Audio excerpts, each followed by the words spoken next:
Hello and welcome back to another episode of The Right Way to Live. I'm your handsome host, Tim O'Brien. Today we're talking about the drug Adderall and its use by college students who are not prescribed.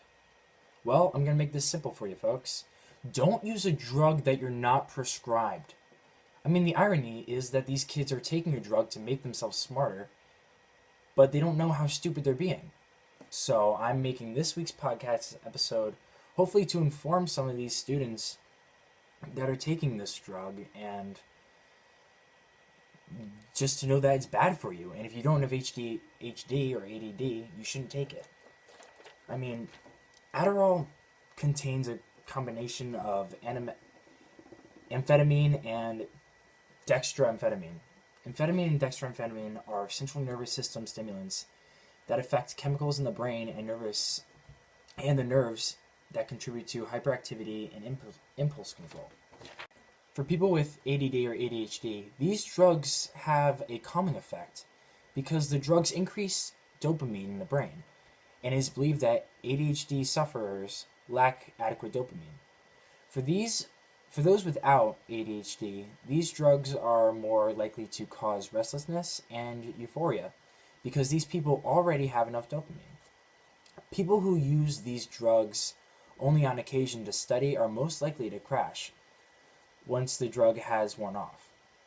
The crash can cause exhaustion and depression because the body's energy supplies and dopamine have already been all used up. Adderall has amphetamine, which releases dopamine from the hypothalamus, right up in here. But it doesn't just affect your brain. It affects your body too, because drugs have to first be processed through your liver and then are taken up to your brain. A special guest with me, my brother Jack O'Brien, who has been on the drug Adderall for about a week now, but does not have ADD or ADHD. He just does it to help him study. Jack, why don't you come over here for a sec? Hey Tim. How you feeling, buddy? Thanks for being on the show. I'm glad to have you on the show. I'm not feeling very good. No? What's wrong? Tell us about your symptoms. I got these headaches, a lot of nausea, and stomach aches. I can't sleep. It's hard to sleep.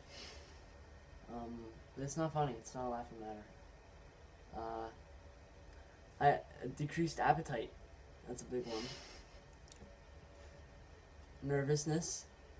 You're nervous. I'm nervous very often, yeah. And I get dizzy. Yeah. Like when you spin around a bunch of times. Okay, well, why don't you go do that? I'll go spin around a little bit. I've got some work to do. We have some viewer questions, some online viewer questions. First question. Here's one from Starcross Lovers 94.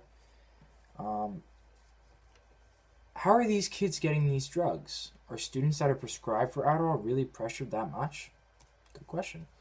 About 50% of college students who have prescriptions for ADHD treatment medications have been asked by other students to give out their pills. And that was from the Huffington Post, so that seems like a lot. Our next question comes to us from Danica Banica. Hello, Danica Banica. Your question is, how does Adderall compare to other drugs? Well, in 2011, the U.S. Department of Health and Human Services estimated that 5% of Americans between the ages of 18 and 25 illegally use prescription psychotherapeutic drugs like Adderall and Ritalin. While 5% may not seem like a significant number, it is higher than that percentage of that demographic that illegally used cocaine and LSD combined. I mean, students think these drugs are safer than street drugs, but in reality, their effects are very similar, and they can be highly addictive. Well, that's all we have for today, folks. I hope you learned a little bit about Adderall and how college students are taking advantage of this drug. And when you go to college, do not take Adderall if you're not prescribed to it. That's all the time we have for today. I'm Tim O'Brien, and have a great weekend.